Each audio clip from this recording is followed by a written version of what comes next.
a Amós, cuando llegamos a Amós, encontramos a un profeta, ¿verdad? Amós es un profeta que se identifica como uno de los pastores de Tecoa, es decir, es un pastor común, no es un hombre del reino, no es sobrino de ningún rey, no es hijo de, vamos, es un chaval que es un pastor como cualquiera otro de los tantos que hay en la tierra, ¿vale? Pero sucede en esos días, en los días de Jeroboam, que Dios empieza a levantar también nuevamente profetas.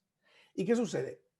Que Amós viene con profecías muy duras, muy concretas. Es tremendo lo que empieza a suceder porque Amós empieza a anunciar los juicios que Dios va a hacer contra las naciones vecinas de Israel y se pone dura la cosa. Y bueno, ahora no podemos leerlo todo, pero dice que contra Gaza, contra Edom, contra Amón, voy al capítulo 2, y que es ahí donde realmente queremos llegar, contra Moab, todas esas naciones alrededor de Israel, Amós afirma, Amós asegura que los va a juzgar y va a traer una tremenda destrucción.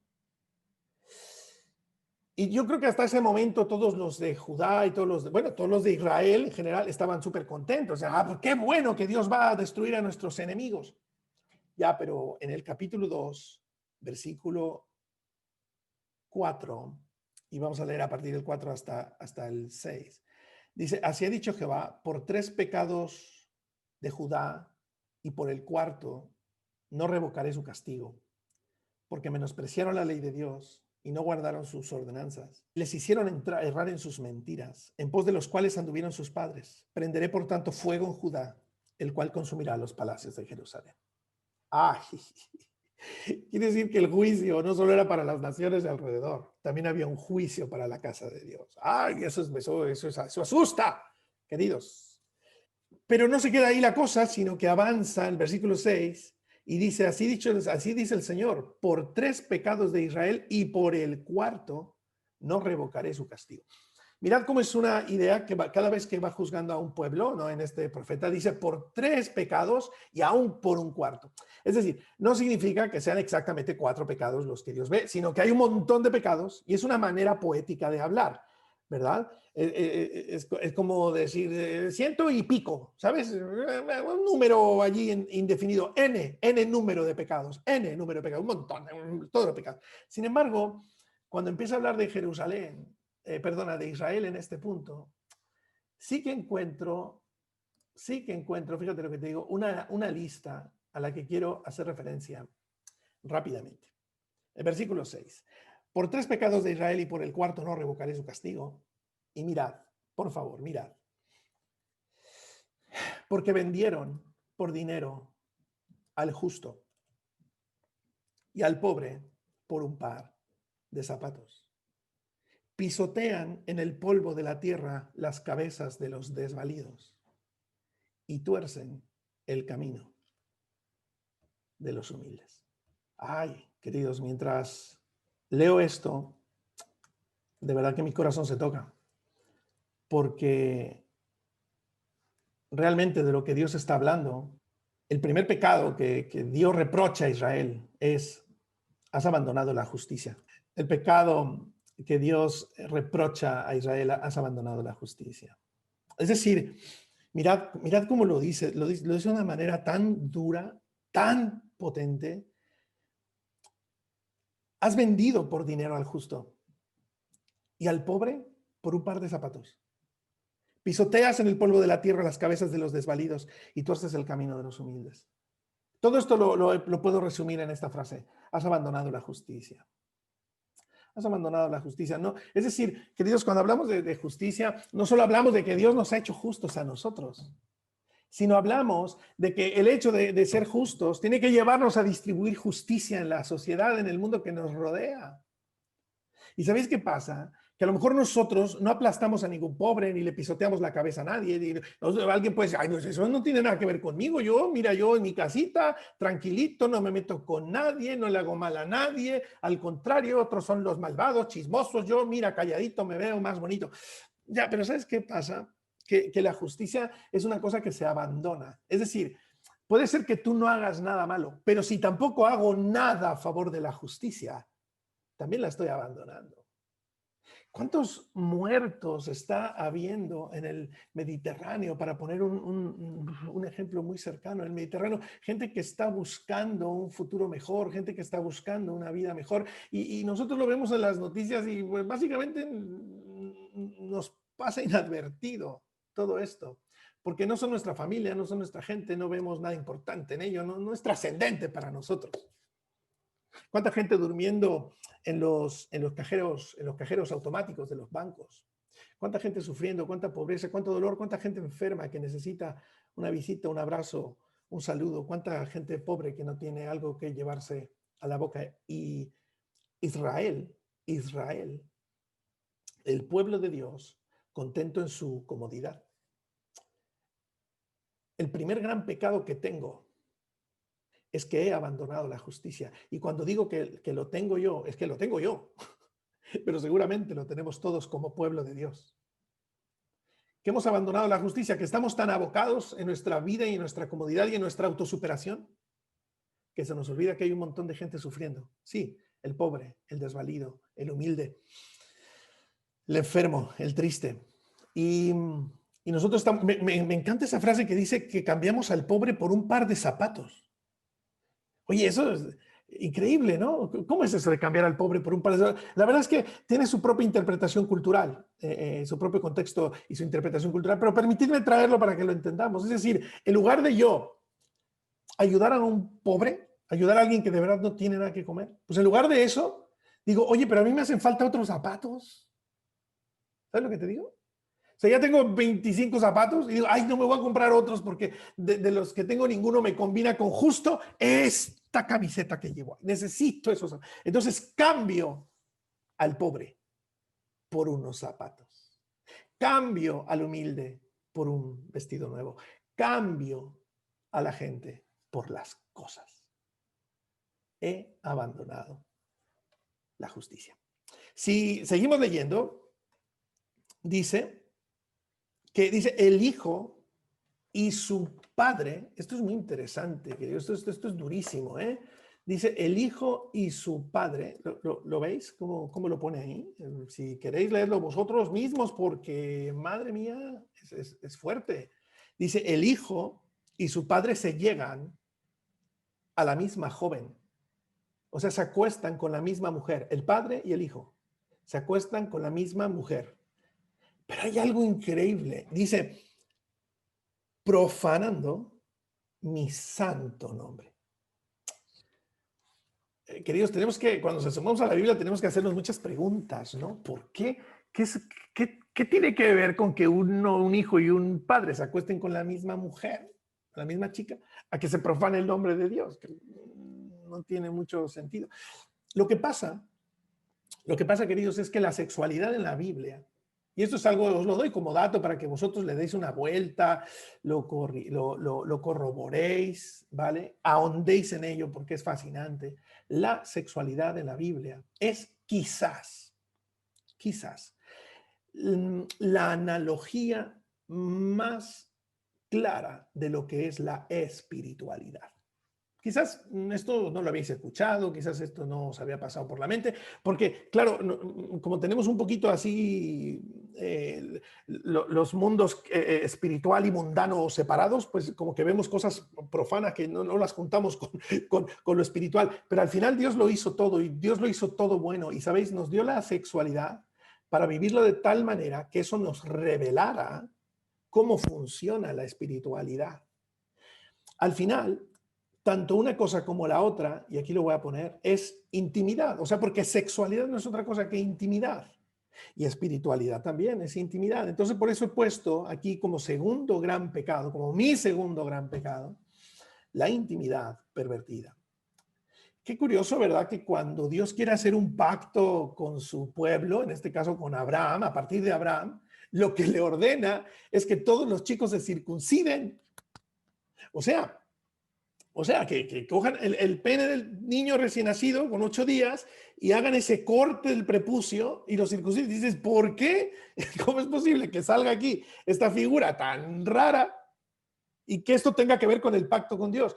Sí, porque la sexualidad, como he dicho antes, es la analogía quizás más profunda y más directa de lo que es la espiritualidad, porque ese corte en esa parte tan sensible y en esa parte tan íntima del hombre es la mejor analogía, queridos, de que en nuestra intimidad más profunda, más cercana, lo que solamente nosotros vemos, ahí es donde tiene que suceder la circuncisión. La circuncisión, en este caso, del corazón. No os preocupéis, queridos hermanitos, hombres. La circuncisión del corazón. Entonces, ¿qué se ha pervertido cuando un hombre y un hijo se acuestan con la misma mujer? Se ha pervertido su intimidad. Y hoy en día, amados hombres, amadas mujeres, tenemos que revisar nuestros corazones de cómo está nuestra intimidad. Y yo, por eso he llamado a esta conversación, a esta charla, mis 4 pecados más graves y más grandes. Porque yo creo que yo, como todos, tengo que revisar mi sexualidad. ¿Cómo la estoy llevando? Porque al final eso también es una analogía de cómo estoy viviendo mi espiritualidad. Porque las dos implican intimidad.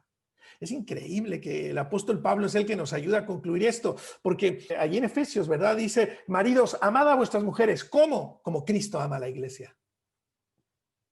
Sexualidad se parece a espiritualidad. Es el mejor símil, es la mejor manera de entender la espiritualidad.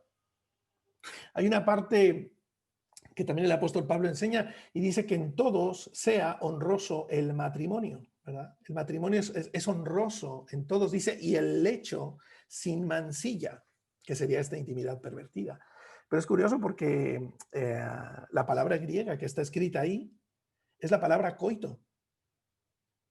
Y lo que allí dice es que la intimidad sexual entre una pareja es honroso a Dios, es honrosa a Dios, le honra.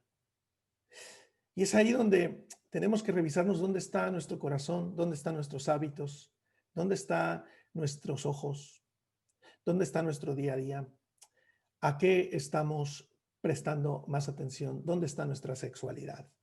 ¿Por qué? Porque así como hemos abandonado la justicia, probablemente también nuestra intimidad se ha pervertido. Hoy en día tenemos al alcance absolutamente todo lo pervertido que se pueda tener, al alcance de la mano. En Internet, la pornografía, estamos siendo bombardeados totalmente, ya no solamente de una manera explícita, sino implícita. Ya la cultura implícitamente ya está sexualizada y evidentemente eso nos va pervirtiendo. Y queridos, tenemos que revisarnos, hombres, mujeres, jóvenes, hay que preocuparnos por nuestros jóvenes. Cada vez más la pornografía entra a más temprana edad. Se dice que a los 11 años ya hay una vida sexual activa y ya interactuando con la pornografía y la masturbación de manera obsesiva. ¿Qué pasa con esto? Que estamos pervirtiendo nuestra intimidad. Pequeños, mayores, de todas las edades. Y seguramente que esto se trata de una perversión también de nuestra espiritualidad. Que el Señor nos ayude, que el Señor nos ayude.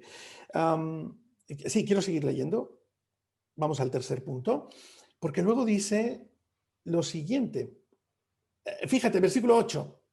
Sobre las ropas empeñadas se acuestan junto a cualquier altar y el vino de los multados beben en la casa de sus dioses. Ay, pues eso sí que está complicado de entender. Esto no hay manera de entenderlo. La frase es un poquito así. Sí, la Nueva Traducción Viviente lo explica bastante mejor. Básicamente lo que viene a decir es que estamos frente a los altares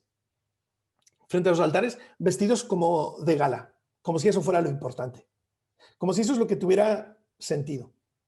Y además, por otro lado, vamos y tenemos otros dioses, ¿no? Aparte que en el altar de Dios lo que realmente nos importa es la apariencia de cómo vamos vestidos, pero también cómo nos presentamos frente a otros dioses. Mirad qué interesante que dice que con ropas empeñadas. Quiere decir que en ese tiempo, vamos a ponernos un poquito en contexto, en ese tiempo la gente pobre pues venía y pedía dinero a alguien y le decía, pues vale, yo te presto dinero, pero dame una prenda. Ah, pues te doy mi capa. Perfecto. Y como era una capa bien guapa, cuando venían a presentarse ante Dios, venían con esa capa, que era del otro. Era del otro, pero ellos venían con la capa de él porque era mejor, era más bonita, era tal, era empeñada, era una ropa empeñada y así venían al altar con ropa de otro. ¿Para qué? Por la apariencia, por la apariencia, porque, queridos hermanos, así como hablamos de la intimidad, de la sexualidad, pues también debemos de llegar a la espiritualidad. Seguramente uno de los grandes pecados de Israel y de los pecados de la iglesia de hoy en día es que vivimos una espiritualidad hipócrita, viviendo vidas que no son las nuestras, hablando cosas que no vivimos, enseñando cosas que no somos capaces de poner en la práctica. Jesús le dijo a los fariseos, les dijo, hipócritas, dice, vosotros, dice, recorréis el mundo por un prosélito, o sea, por un discípulo, recorréis el mundo para alcanzar a alguien, para convertirlo a vuestra fe. Y dice, cuando lo tenéis, lo hacéis 10 veces más hijo del infierno que vosotros. Ay, Dios mío. Ay, Dios mío, que nos pille confesados. Que nos pille confesados, queridos, porque esos pecados que el Señor está denunciando en Israel tienen que ver con nosotros. Posiblemente hemos abandonado la justicia. Muy posiblemente nuestra intimidad, nuestra sexualidad está pervertida. Muy seguramente nuestra espiritualidad es hipócrita. Vistiéndonos de una persona que no somos. Cuando estamos en la iglesia, gloria a Dios, cuando estamos, aleluya, textos bíblicos, pero cuando nadie nos ve es lo que realmente somos. Seguramente nos estamos presentando ante Dios con prendas empeñadas, con la ropa de otro, de alguien que no somos nosotros. No sé si me estoy explicando. No sé si me estoy explicando. Vamos a lo último. Lo último es tremendo. Lo último es tremendo y con esto vamos a terminar. Dice, yo destruí, versículo 9, yo destruí delante de ellos al amorreo. Mira, voy a dejar esto para el final. Esto lo voy a dejar para la conclusión, ¿vale? Me voy a ir hasta el versículo 12.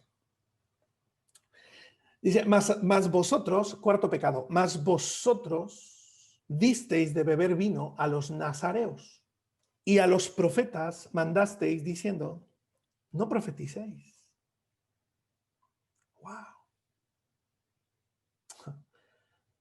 El nazareo eran personas que se ofrecían a Dios voluntariamente, eran llamados por Dios, se ofrecían a Dios voluntariamente. No, el voto es como Sansón, ¿os acordáis de Sansón? No tenían que tomar vino ni sidra, no se cortaban el pelo en toda su vida o lo que durara el voto de nazareato, no podían tocar ninguna cosa muerta o contaminada, más o menos va así el voto de nazareato. ¿Y sabes qué pasó con Israel? Que cuando veían que alguno estaba haciendo el voto de nazareo, decían, venga tú con tus payasadas, hombre. ¿Qué dices de voto de nazareo? ¿Qué dices de voto de rollos? ¿Qué me estás contando? Tómate un vinito, hombre, tómate una cervecita. ¿Qué más te da? ¿Qué más te quita? Que te tomes una. Mira, una no es ninguna. Dos son la mitad de una. Pues ya es una y como una no es ninguna, pues volvemos a empezar. O sea, le ofrecían vino a los nazareos que se habían decidido a consagrarse a Dios. Y por otro lado, le habían dicho a los profetas, no profeticéis, callaros, no hace falta. Amados, este es, creo yo, un gran pecado de Israel en ese tiempo, pero también creo que es un gran pecado de la iglesia de hoy. Creo que no estamos ayudando a la gente a consagrarse. Y creo que estamos truncando el ministerio de quienes tienen dones, diciendo, no profetices, no tal, no hagas. A ver, no de una manera explícita, no diciendo, no, esto no se debe hacer, no, pero no lo provocamos. No provocamos espacios de desarrollo de dones. Y con esto le estamos diciendo a los profetas, no profeticéis. No estamos provocando espacios de desarrollo de donde podamos interpretar lenguas, donde podamos discernir la profecía, donde podamos estudiar la Biblia profundamente, interceder tan profundamente que el Señor hable. Gracias a Dios por los intercesores de esta iglesia, por cierto. interceder tan profundamente que Dios hable estos espacios, parecen sobrar, parece que a nadie le interesan, parece que no son populares. ¿Sabes lo que estamos haciendo? Estamos truncando el ministerio nuestro, el ministerio de las nuevas generaciones. Una vida ligera, sin temor de Dios. ¿Qué pasa si hago esto? ¿Qué más da si hago aquello? ¿Qué más da si esto? ¿Qué más da si lo otro? Y dando vino a los nazareos. ¿Sabes? No estoy diciendo que tomar un vinito sea malo, cuidado, yo creo que me estoy explicando, ¿verdad? O sea, cuando alguien decide consagrarse de determinada manera, tendríamos que apoyarlo, tendríamos que invertir en él. Cuando un joven decide, yo quiero servir a Dios, tendríamos que poner toda la carne en el asador. Y mira, he dicho carne en el asador porque he visto a Andrés y se me ocurrió la palabra carne, solo de verlo. Toda la carne por los chavales, tío, que se preparen, que se formen, que los nazareos descubran su proyecto y su propósito. Que los profetas hablen, queridos. Que volvamos a escuchar el canto de la tórtola. Estamos tan acostumbrados, estamos tan cómodos en una rutina cúltica que ya se nos olvidó quiénes somos. Sabemos hacer cultos, sabemos hacer un montón de cosas, pero se nos ha olvidado quiénes somos. Yo, el primero. Por eso quise dejar para el último el versículo 9. Porque Dios quiere que nos acordemos quiénes somos y quién es Él.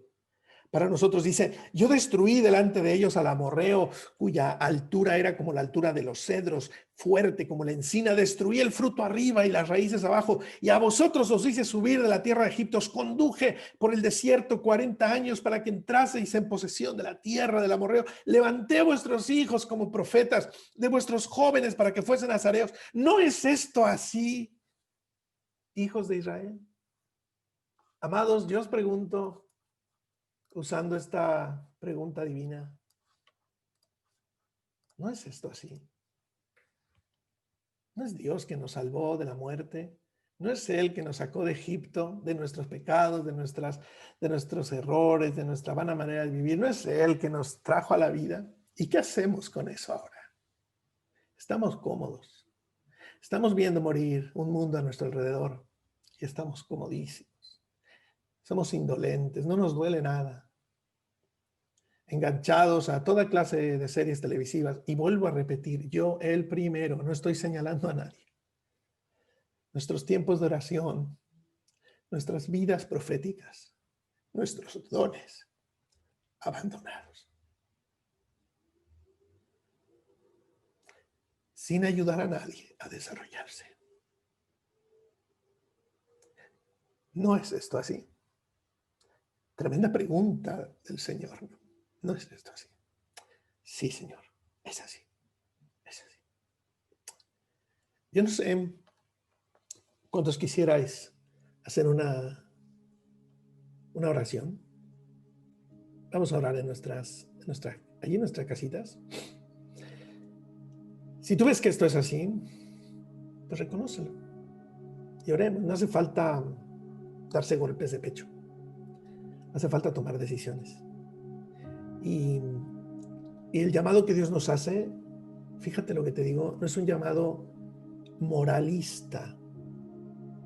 No, es un llamado integral que tiene que ver con la justicia al pobre y al que sufre, que tiene que ver con la intimidad de lo que somos y de lo que vivimos cuando nadie nos ve, que tiene que ver con la manera como vivimos nuestra espiritualidad y también con el desarrollo de nuestros dones y los dones de los que están alrededor nuestro. ¿Somos facilitadores del desarrollo de los demás o somos esa gente que por su pasividad le está diciendo a los profetas, callaros? Recordemos todo lo que ha hecho el Señor por nosotros y avancemos en esa dirección de arrepentimiento y de recordar quién es Él y quiénes somos en Él. Hay gente que está con su familia. Genial. Pues si nos tomamos de la mano sería estupendo. Sería estupendo.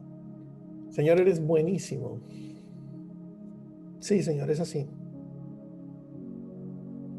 Tu pregunta concreta, demanda una respuesta. ¿No es esto así? Sí, la respuesta es sí, es esto así, sí, sí. Es esto así. Tú nos has dado libertad, tú nos has hecho justos, pero nosotros no estamos siendo justos con otros. Tú nos has santificado, pero nosotros no estamos siendo santos. Tú nos has libertado, pero nosotros no estamos libertando a nadie. Tú has aparecido en nuestras vidas, pero nosotros no estamos apareciendo en la vida de nadie más. Tú nos has dado dones, pero no los estamos usando, ni estamos ayudando a nadie a que los use. Los profetas están callados, los cantores están silenciados. Ayúdanos, Padre. Reconozco que estos son mis 4 grandes pecados.